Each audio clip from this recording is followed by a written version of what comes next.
Hey guys, it's Rhonda and welcome to my channel. Today's video is going to be a little bit different than my usual cleaning video. Today I am doing a what's for dinner video. I personally love watching what's for dinner videos because I find them inspiring. I find that they give me a lot of great ideas on what I could cook for my own family. So I thought, hey, let me inspire myself and maybe some of you guys by looking for my own recipes and trying some out and letting you know what I think about those recipes. I'm going to try to put out these videos or these type of videos maybe once a week. I'm thinking every Sunday. Also, the reason I wanted to do one of these videos is because I am in a cooking rut. I feel like I have been in this rut, guys, for years. I feel like I make the same several dishes every week. I'm talking shake and bake pork and shake and bake chicken, spaghetti, frozen lasagna, that sort of thing. And I want to eat better. I want my family to eat better. And I think this is going to be a great way for me to push myself to do better in the kitchen at least. This past week I found 3 recipes that are good ones. So I do want to share those with you today. I also have a dessert recipe to share at the end of the video. So if you want to see that one, please stick around for that. And then finally, if you are interested in making these recipes, I will include the links to all of these recipes in the description box below, so please check that out if you're interested. So let's move on into the recipes that I did this week. The first recipe that I made this week is simply called baked pork chops. My family and I eat a lot of chicken during the week, so making a pork dish is a good way to kind of break up that monotony. So this particular recipe got 5-star reviews and many people reviewed it and really loved it, so I thought that I would give it a shot. And for the sides, I made corn on the cob and fresh green beans. So let's go ahead and get to that recipe and I'll show you how I made everything. To begin, you will need 4 bone-in pork chops, 2 teaspoons of olive oil, salt and pepper to taste, 4 tablespoons of butter, 2 teaspoons of minced garlic, 2 teaspoons of brown sugar, and 1 teaspoon of dried Italian seasoning. Now before I begin the pork chops, I need to get my side dishes cooking. Today we are having fresh corn on the cob and green beans. The corn was bought mostly pre-shucked, so I just need to finish shucking those and rinsing them off and breaking them into smaller pieces and get them cooking on the stove. And with these green beans, I just need to snap off the ends and rinse them, and then I will cook them in a low sodium chicken broth. While the sides are cooking, I do need to get the pork chops going. First, you need to preheat the oven to 400 degrees and heat the olive oil in a large pan over medium-high heat. And while that pan is heating up, season both sides of the pork chops with salt and pepper to taste. Next, you're going to take those pork chops and cook them for about 4 to 5 minutes on each side or until browned. My pork chops are on the thin side, so I'm going to cook them for a few minutes on each side. And when they are ready, you're going to remove them and set them on a plate covered with foil to keep them warm. So we have the pork chops cooking, the green beans cooking, and the corn going.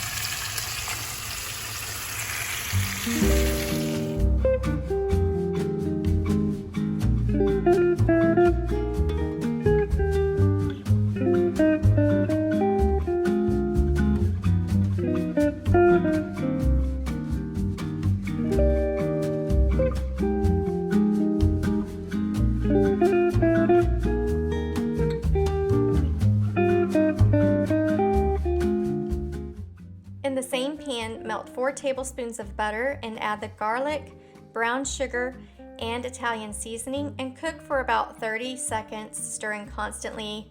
And while you do this, be sure you scrape the bottom of the pan to get all of that yummy pork seasoning. If you're using an oven-safe pan, you can add the pork chops in the same pan once you have all that mixed up.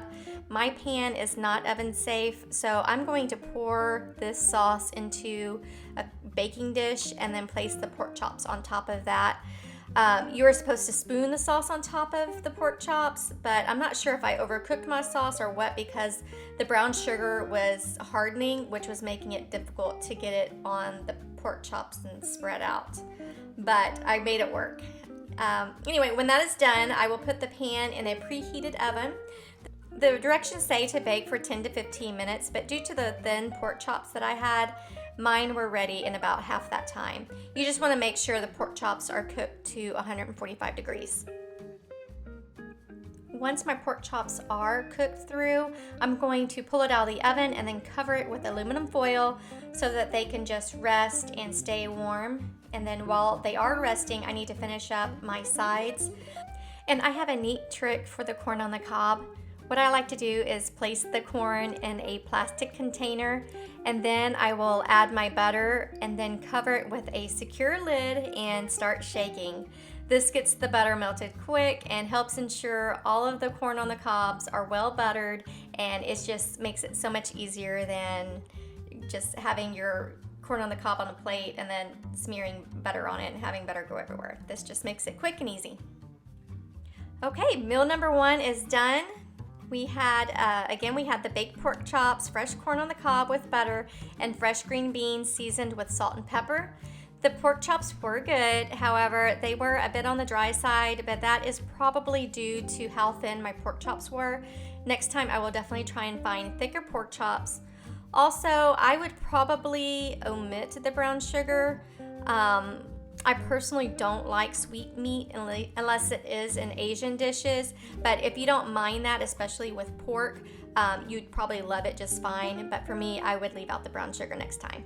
But outside of that, it was a nice change and something I will definitely try again. This was also a quick and simple meal to prepare. The next recipe is called Slow Cooker Creamy Tomato Basil Chicken. Had to look on my paper because it's a mouthful.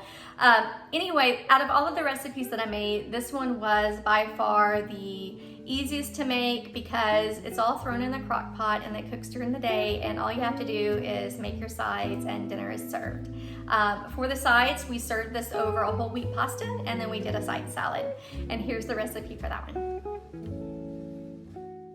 For this dish, you need a 14-ounce can of diced tomatoes with Italian herbs, 3/4 cup of tomato pasta sauce, 3/4 cups of heavy cream, 2 tablespoons of cornstarch, 2 teaspoons of minced garlic, 1 teaspoon of salt, a 1/2 teaspoon of dried basil, a 1/4 teaspoon of black pepper, and 4 boneless, skinless chicken breasts. For some reason that was hard for me to say. With the chicken, I do prefer thin sliced chicken breasts, so I am using that. First, I'm going to add my slow cooker liner to my crock pot to help make cleanup super easy. Then I'm going to add the can of the diced tomatoes, and then I'm going to add the can of pasta sauce. I believe that can was 8 ounces, so I'm just going to do most of it. Next, you're going to whisk together the heavy cream, the cornstarch, and then add that mixture to the crock pot. Then from there, you're going to stir in the garlic, the salt, the basil and pepper, and then finally add the chicken and press them down into the sauce. The recipe says to cook on low for 3 to 5 hours depending on how full your crock pot is. You just want to make sure the chicken's temperature is about 165 degrees. My thin cut chicken took about 3 hours on low, and I'll be honest, this crock pot meal made my house smell so good. It smelled and looked delicious.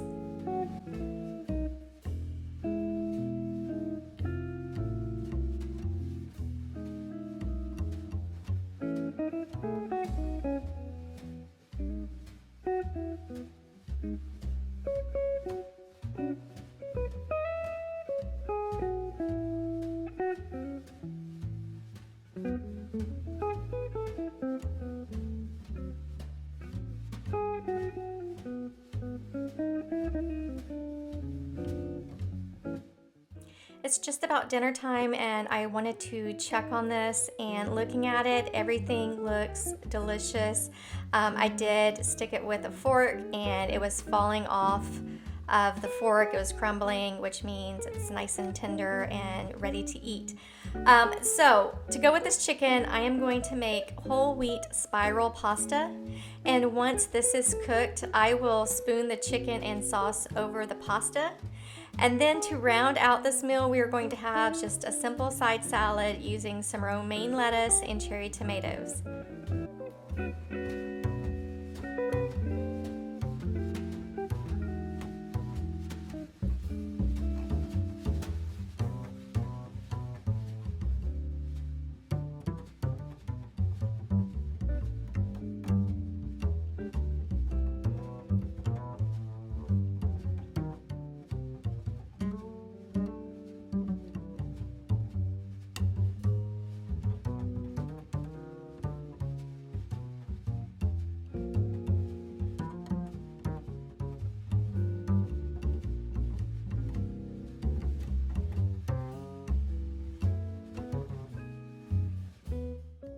Guys, this was a very easy meal to make. I thought it was tasty and flavorful, and it really reminded me of a chicken spaghetti.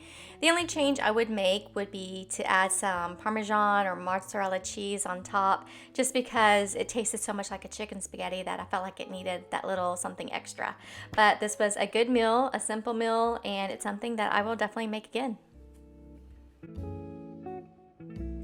The last dinner recipe is called baked Tuscan chicken, and let me tell you right now, this was my favorite recipe from this week, and probably my favorite recipe that I've made in quite some time. It was so good, very flavorful.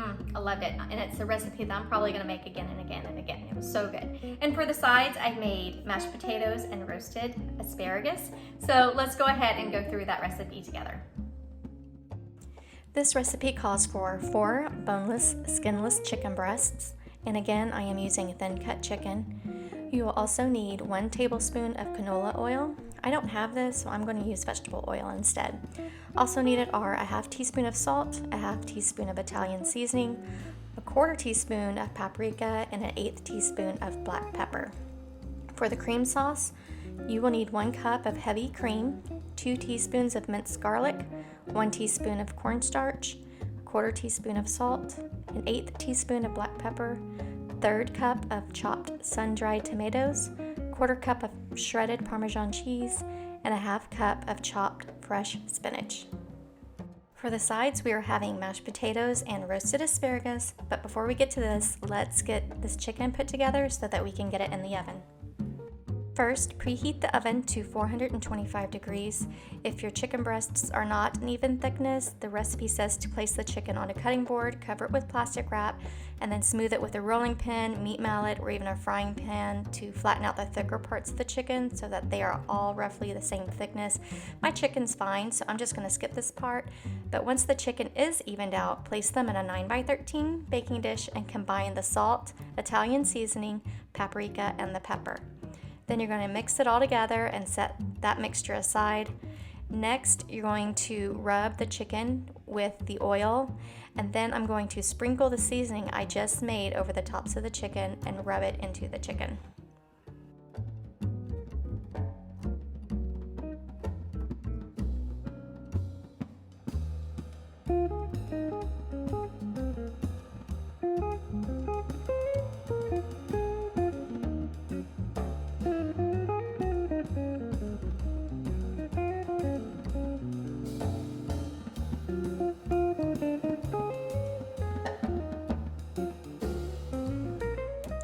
Before this goes in the oven, I need to make the cream sauce. Here I will whisk together the cream, garlic, cornstarch, and salt until it is well combined. The sun-dried tomatoes have not been chopped, so I will next chop up the tomatoes roughly. These tomatoes were sticky and kept sticking to my knife, so it made cutting hard, but I was able to power through it and was able to get them chopped up just fine. Once I am done here, I will grate my Parmesan cheese.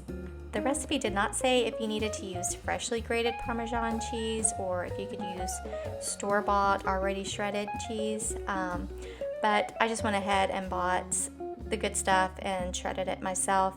And guys, please don't laugh at my old school cheese grater. I think I've had this since college.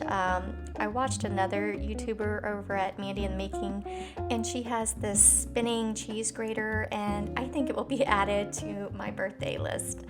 Anyway, now that the tomatoes are chopped and the cheese is grated, I will stir that into my cream mixture, and then I'm going to pour it around the chicken in the baking dish.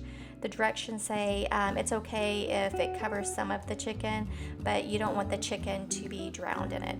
Okay, so I'm just going to be careful and just try to keep the sauce around the chicken and try not to cover it too much.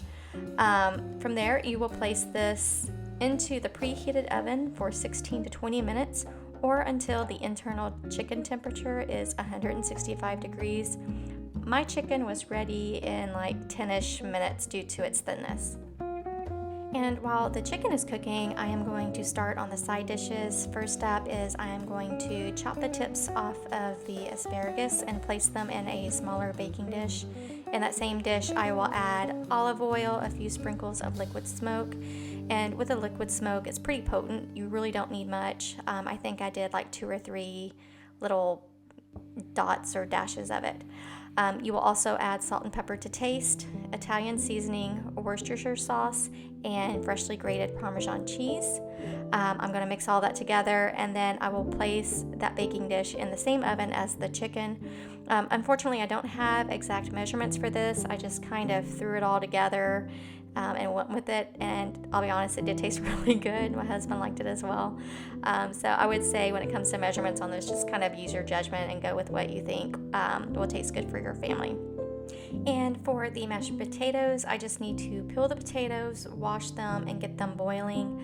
You can see that I am using a knife to peel potatoes. My mother taught me how to cook growing up, and we never had a potato peeler growing up. She always just peeled her potatoes with a knife, so that is how she taught me. And it's something that I still do today. I just think it's quicker and more efficient. We do own a potato peeler, but again, I just think a sharp knife is the easiest and something that I still prefer to use. So I'm just going to put the potatoes on the stove and get them boiling. And then the last thing I need to do while that is cooking is I need to chop up the spinach. I am using a prepackaged bag of baby spinach.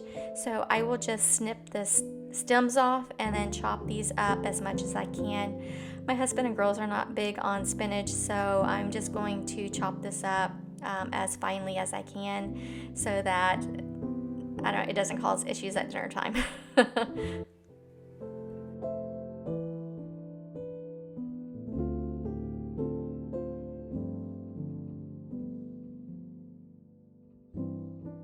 Well, my chicken is ready along with the asparagus, and the recipe says to add the chopped spinach to the sauce of the chicken, and then you're going to cover it and let it rest so the spinach will wilt. Unfortunately, I didn't see this part of the recipe and just sprinkled it on top, but it's whatever, and it was fine to me. But next time, I think what I'm going to do is actually mix the spinach into the sauce before I pour it into the pan. That way it's cooking in the oven as well. But finally, to make my mashed potatoes, I will add 1 tablespoon of butter, salt and pepper to taste, and garlic powder, and then I'm going to add heavy cream. For the cream, I just eyeball it until the potatoes get that creamy consistency I prefer, so use your judgment on that. I only used a couple of potatoes because my girls are odd and don't like mashed potatoes like most kids do. My youngest actually gags every time I make her eat it. So I made them mac and cheese instead, and then David and I will have the potatoes. At this point, everything looked and smelled amazing. All I need to do is get it plated up and start eating. And I have to say that this was one of the better baked chicken meals I have ever had, and it was the best meal out of the 3 that we tried this week. I really loved how flavorful the sauce was, and the asparagus was really, really good too. My husband's only issue was he said it tasted like I tried to sneak kale in, and I think he meant it had maybe a green taste to it, if that makes sense. But I think that was the spinach. As I mentioned, he's not a fan of spinach. So I think the next time I make this, and there will be a next time, by the way, because this was my absolute favorite, and I will, like I said, mix the spinach with the cream sauce and cook it with the chicken rather than sprinkling it on top after it was cooked. So I promised you a dessert, and we're going to make one together, and it is my absolute favorite. but it's called a fresh strawberry pie. I personally love strawberries. It's one of my most favorite fruits. And with it being spring and summer being around the corner, the weather's gonna be warming up and those backyard barbecues are gonna start, as well as any swimming parties. And this is a great dessert to take with you to a backyard barbecue. It uses some simple ingredients. Some of it is pre-made, like I use a pre-made pie crust, I use a strawberry gelatin. It's just super easy to throw together and to take with you to a party. So let's go ahead and get to making that one. Okay, so to begin with, you need 1 sheet of refrigerated pie crust. I am actually using 1 frozen pie crust from my local grocery store, and it works just as great. You also need 3/4 cup of sugar, 2 tablespoons of cornstarch, 1 cup of water, 1 3-ounce package of strawberry gelatin, and then 4 cups of sliced fresh strawberries. And then when this is all made and it's solidified, you can also use whipped cream to put on top, which I do, and it's delicious. So I'm gonna go ahead and get these strawberries washed and cut up, and we're gonna get to making this pie. Okay, so I have my strawberries washed and I'm gonna dry them, but before I get to cutting these, I need to preheat my oven to 450 degrees, and then I need to work on my pie crust. If you are using a refrigerated dough that you roll out, you're gonna need to roll it out onto your pie crust, or roll it out into your pie pan. But since I'm using a pre-made pie, I just need to prick the crust with a fork to help keep the crust from bubbling up. So now that this is ready to go into the oven, I'm gonna stick it in there, and the recipe says to let it cook for about 8 minutes, but I'm gonna do 5, and I'm just gonna keep an eye on it because I want it to have that nice golden color and not get too burnt or cooked too much. So while the pie crust is cooking, I need to go ahead and start cutting my strawberries. And I just like to use a knife, and I cut them into 4ths. So those should be a good size for the pie.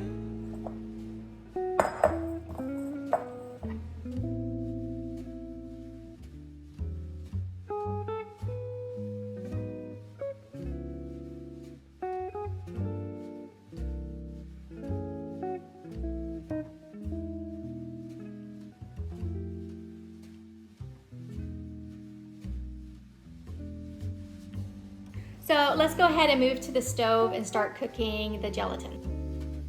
So in a small saucepan, you're going to add your sugar, cornstarch, and water and mix until smooth.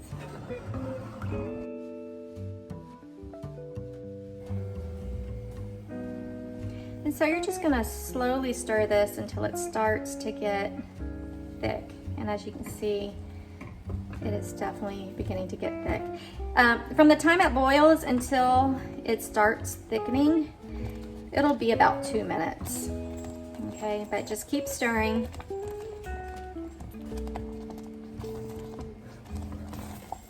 Okay, this is good. So next you want to remove this from the heat, and I'm going to take this over to my counter, and I'm going to mix in the strawberry gelatin. Okay, so let's go ahead and add our strawberry gelatin. And you're gonna do this while it's hot, so there's no need to wait for it to cool. As soon as you take it off the stove and remove it from the heat, you just wanna add this. And it looks like my pie crust is ready. So let me go ahead and add this real quick, and I'll take that pie crust out.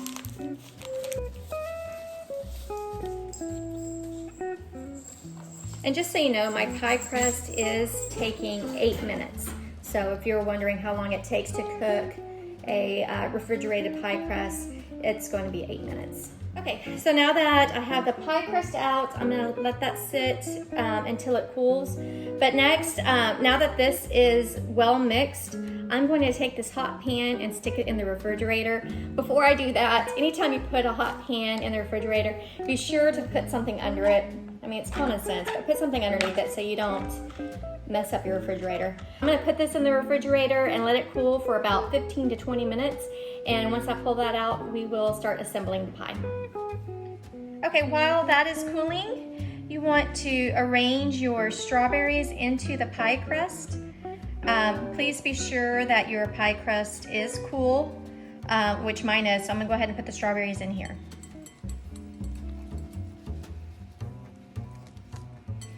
And it doesn't have to be pretty because it is all going in my mouth in a little bit.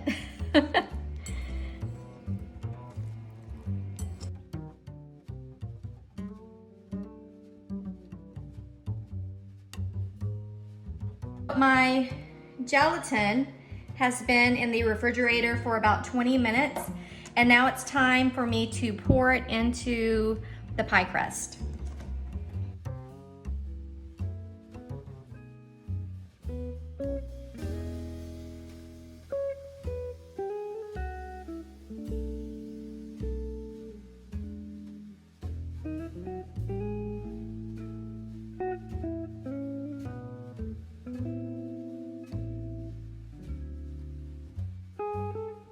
Okay, so here's the pie. I need to stick it back in the refrigerator. I do need to go run some errands. I think typically it may take an hour for that gelatin to set, but like I said, I need to go run some errands, and when I get back, I'm gonna take this out and we're gonna have a slice of pie. I just got back from the errands that I ran today, and I pulled the pie out and it is ready for me to cut a slice out of it. Before I do want to show you what it looks like.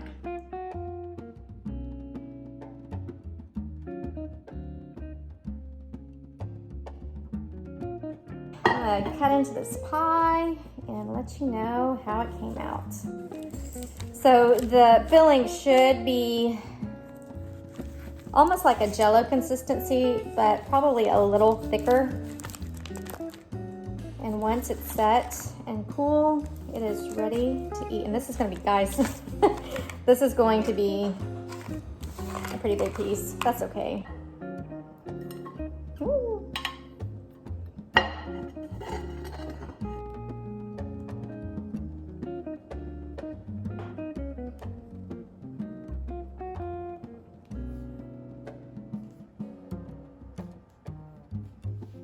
I am ready to dig in. Get some of this whipped cream.